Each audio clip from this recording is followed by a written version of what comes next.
Assalamualaikum warahmatullahi wabarakatuh. Bagaimana kabar Bapak dan Ibu sekalian? Semoga senantiasa dalam keadaan sehat walafiat, tidak kurang suatu apapun. Selamat datang dan selamat bergabung dalam channel YouTube kami, Ara Alesa.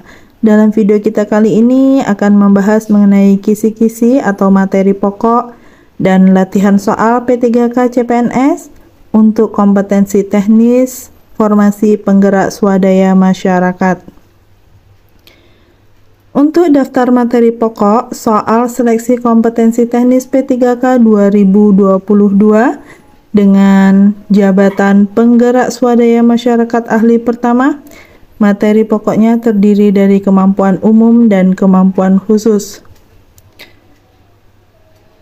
Untuk kemampuan umumnya terdiri dari 6 poin. Yang pertama, pengertian desa, kawasan perdesaan, daerah tertinggal, dan transmigrasi. Kedua, kelembagaan desa. 3, jenis peraturan perundang-undangan mengenai desa, kawasan perdesaan, daerah tertinggal, dan transmigrasi. 4, kewenangan pembangunan desa, kawasan perdesaan, daerah tertinggal, dan transmigrasi. 5, pengertian dasar sosiologi. 6, pengertian dasar sosiologi perdesaan. Untuk kemampuan khususnya terdiri dari 10 poin. Yang pertama, memaknai perubahan sosial. 2, perubahan sosial dan perubahan budaya. 3, pengertian dan konsepsi pemberdayaan masyarakat. 4, ruang lingkup dan etika pemberdayaan masyarakat. 5, pengertian dan fungsi komunikasi. 6, tingkatan komunikasi. 7, komunikasi dan gerakan perubahan.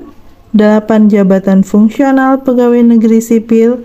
9, tugas, fungsi, dan peran jabatan fungsional penggerak swadaya masyarakat atau PSM dalam pembangunan desa, perdesaan, daerah tertinggal, dan transmigrasi. Yang terakhir, 10, identifikasi halayak sasaran penggerakan. Selanjutnya, langsung saja untuk latihan soalnya. Soal yang pertama, keberadaan pekerja sosial masyarakat diakui oleh legal melalui Peraturan Menteri Sosial nomor A. nomor 4 tahun 2010, B. nomor 2 tahun 2013, C. nomor 3 tahun 2011, dan D. nomor 1 tahun 2012. Jawaban yang tepat yaitu melalui Peraturan Menteri Sosial nomor 1 tahun 2012 D. Selanjutnya, soal nomor 2. Tujuan dilakukannya kegiatan pemberdayaan masyarakat: A. Untuk memberikan edukasi kepada masyarakat, B. Untuk membuktikan kualitas diri, C. Untuk mengisi waktu luang, D. Untuk memperluas jaringan pertemanan. Jawabannya adalah tujuan dilakukannya kegiatan pemberdayaan masyarakat adalah untuk memberikan edukasi kepada masyarakat. Jawabannya adalah A. Berikutnya soal nomor 3. Target mitra pemberdayaan masyarakat adalah A. Para tenaga pendidik dan non-kependidikan, B. Pelaku UMKM, C. Masyarakat dalam kategori profit dan atau non-profit, D. Masyarakat dengan kategori usia dewasa. Jawaban yang tepat adalah mitra pemberdayaan masyarakat adalah masyarakat dalam kategori profit dan atau non-profit, yaitu C. Selanjutnya soal nomor 4. Isi dari proposal program pemberdayaan masyarakat kecuali A. Target dan solusi, B. Analisis situasi, C. Gambaran iptek bagi masyarakat, D. Teknik analisis data. Isi dari proposal program pemberdayaan masyarakat kecuali D. Teknik analisis data. Selanjutnya, nomor 5. Apakah permasalahan mitra memiliki keterkaitan dengan solusi dan target luaran? A. Sangat terkait atau terhubung satu sama lain. B. Keduanya merupakan dua hal yang saling bertentangan. C. Tidak jelas keterkaitannya. D. Tidak terikat. Jawabannya adalah mitra memiliki keterkaitan dengan solusi dan target luaran, sangat terkait atau terhubung satu sama lain. Jawabannya adalah A. Berikutnya soal nomor 6. Rincian tentang tahapan pelaksanaan dari kegiatan pemberdayaan biasanya diuraikan di bagian A. Solusi dan target luaran, B. Analisis situasi, C. Permasalahan mitra, D. Metode pelaksanaan. Jawabannya adalah rincian tentang tahapan pelaksanaan dan kegiatan pemberdayaan diuraikan di bagian metode pelaksanaan. Jawabannya D. Selanjutnya, nomor 7. Tuntutan dalam dunia pekerjaan pada era globalisasi ini yaitu adanya A. Loyalitas pada atasan, B. Spesialisasi kerja, C. Pendirian yang teguh, D. Mengandalkan kerja tekun. Tuntutan dalam dunia pekerjaan pada era globalisasi ini yaitu B. Adanya spesialisasi kerja. Berikutnya, nomor 8. Respon masyarakat terhadap globalisasi ada yang menerima, namun ada juga kalangan masyarakat yang menolak.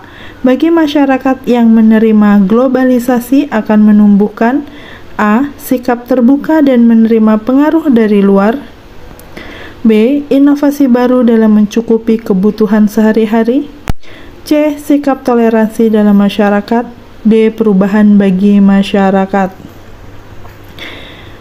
Jawaban yang tepat adalah bagi masyarakat yang menerima globalisasi akan menumbuhkan inovasi baru dalam mencukupi kebutuhan sehari-hari. Jawabannya adalah B.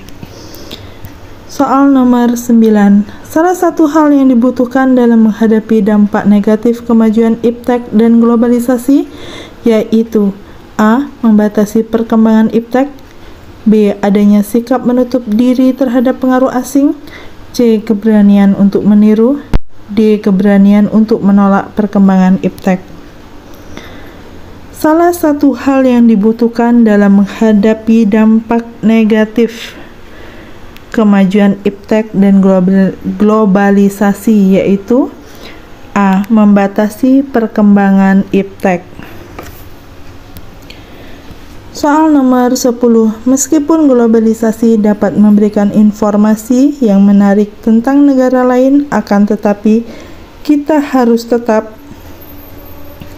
A. Mencintai bangsa sendiri, B. Mempelajari yang buruk-buruk, C. Membenci budaya asing, D. Membenci budaya sendiri. Jawaban yang tepat adalah meskipun globalisasi dapat memberikan informasi yang menarik tentang negara lain, akan tetapi kita harus tetap mencintai bangsa sendiri. Jawabannya adalah A. Selanjutnya soal nomor 11. Suatu masyarakat yang memiliki pemikiran secara meluas tidak terbatas pada batas suatu negara, tetapi bersifat universal dan mengglobal, tidak hanya peduli terhadap permasalahan di negaranya saja, namun juga mencakup masalah orang-orang di negara lain, adalah A. Multikulturalisme, B. Westernisasi, C. Masyarakat global, D. Globalisasi. Jawabannya adalah suatu masyarakat yang memiliki pemikiran secara meluas, tidak terbatas pada batas suatu negara, bersifat universal dan mengglobal, tidak hanya peduli terhadap permasalahan di negaranya saja, namun juga mencakup masalah orang-orang di negara lain, adalah masyarakat global. Selanjutnya soal nomor 12. Globalisasi adalah sebuah proses sosial yang berakibat bahwa pembatasan geografis pada keadaan sosial budaya menjadi kurang penting, yang terjelma di dalam kesadaran orang. Pendapat para ahli yang dikemukakan oleh A. Immanuel Richard, B. Thomas L. Friedman, C. Princeton N. Lyman, D. Malcolm Water. Jawaban yang tepat adalah D. Malcolm Water. Berikutnya soal nomor 13. Menganggap bahwa globalisasi dapat meningkatkan kesejahteraan dan kemakmuran ekonomi masyarakat dunia merupakan gerakan A. Gerakan pro-globalisasi, B. Gerakan anti-globalisasi, C. Gerakan masyarakat, D. Gerakan pro-liberalisme.